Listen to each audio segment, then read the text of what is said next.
আজ তোমাদের সাথে একেবারে জিভে জল আনা একটা রেসিপি শেয়ার করব। ভীষণ ভালো লাগে খেতে। বাজারে এখন ফুলকপি তো ভরমান, ফুলকপির কোনো অভাব নেই, আর টাটকা ফ্রেশ ফুলকপি। তো এই টাটকা ফ্রেশ ফুলকপি দিয়েই এই রেসিপিটা করলে খেতে ভীষণই ভালো হয়।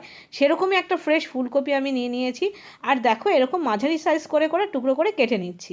ঠিক এরকম সাইজ করেই কেটে নেবে, খুব ছোট করবে না, তাহলে গলে যাবে। সেই জন্য এরকম সাইজেরই কেটে নিলাম। এবার একটুখানি গরম জলে ফুটিয়ে নিচ্ছি।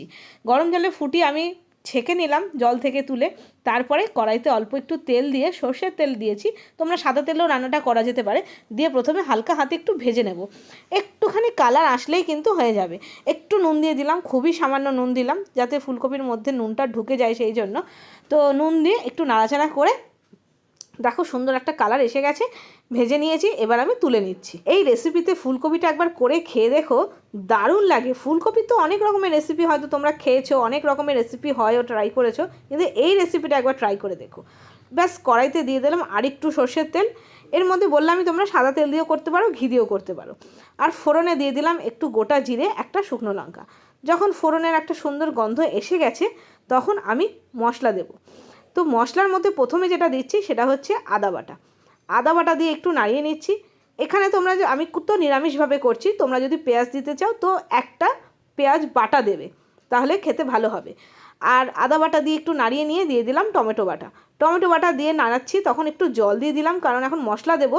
মশলার মধ্যে 1 চামচ জিরের গুঁড়ো, 1 চামচ ধনের গুঁড়ো, পরিমাণ মতো লঙ্কার গুঁড়ো, পরিমাণ মতো নুন দিয়ে দিলাম, একটু হলুদের গুঁড়ো দিয়ে দিলাম, একেবারে তার সাথে সাথে নুন ঝাল ব্যালেন্স করার জন্য মিষ্টিও দিয়ে দিলাম। পরিমাণটা তোমরা তোমাদের স্বাদ অনুযায়ী দেবে। আর নুনটা প্রথমে দিয়েছিলাম অল্প, সেই বুঝে নুন দেবে। আর দেখো মশলা কষাতে কষাতে কত সুন্দর ওপর থেকে তেল এসে গেছে। গ্যাসটা মিডিয়ামে রেখে আমি প্রায় 7 মিনিট ধরে মশলাটা কিন্তু কষাচ্ছি। আর এটা হচ্ছে ফুলকপি ভুনা। এই ভুনা ফুলকপিটার মধ্যে কিন্তু মশলাটাকে একটু ভালো করে ভুনে নিতে হবে, তবেই কিন্তু টেস্ট আসবে। তো দেখো সুন্দরভাবে তেল ছেড়ে দিয়েছে যখন মশলাটা, তখন ভেজে রাখা ফুলকপিটা দিয়ে দিলাম। ভেজে রাখা ফুলকপি দিয়েও আমি আরও 1 থেকে 1.5 মিনিট একটু কষিয়ে নিচ্ছি। গ্যাসের ফ্লেমটা অবশ্যই মিডিয়ামে রাখবে, হাইতে রাখলে মুশকিল হবে, কারণ এই রান্নাটা খুব একটা জল পড়বে না তো, সেই জন্য তাড়াতাড়ি কিন্তু কড়াইয়ের তলায় লেগে যাবে। সেই জন্য গ্যাসের ফ্লেম সবসময় মিডিয়ামে রেখে করবে এই রান্নাটায়। তারপরে দিয়ে দিলাম 1/2 কাপের থেকেও কম জল দিয়ে একটু ঢেকে দেবো। এই রান্নাটা একেবারে ড্রাই হবে না, একেবারে ঝোলও হবে না, জাস্ট গামাখা গামাখা হবে।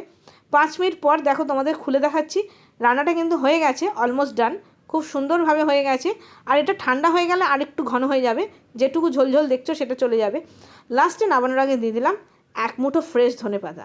তোমরা যদি ধনেপাতা না চাও না দিতে পারো, তার বদলে তোমরা একটু ঘি গরম মশলা দিয়ে দিও। আমি ধনেপাতা দিয়ে দিলাম। ধনেপাতা দিয়ে ব্যাস গ্যাসটা বন্ধ করে একটু ঢেকে দেবো 5 মিনিটের জন্য স্ট্যান্ডিং টাইম হিসেবে। তারপরে এটা রুটি, পরোটা, লুচি যা কিছুর সাথে সার্ভ করে খেয়ে দেখবে, এটা অসাধারণ লাগে। দুর্দান্ত টেস্টি এই ফুলকপি ভুনা। আশা করছি তোমাদের ভালো লাগবে। নতুন একটা রেসিপি শেয়ার করলাম, খেয়ে দেখো, ভীষণ ভালো লাগে। এটা আমি আমার শাশুড়ি মায়ের থেকে শিখেছিলাম, ভাবলাম তোমাদের সাথে শেয়ার করি। আর এটা আমরা আজকে রুটির সাথে সার্ভ করছি। এটা লুচি, পরোটা, পোলাও, ভাত সব কিছুর সাথে ভালো লাগবে। আজকে এই পর্যন্তই। Bye bye.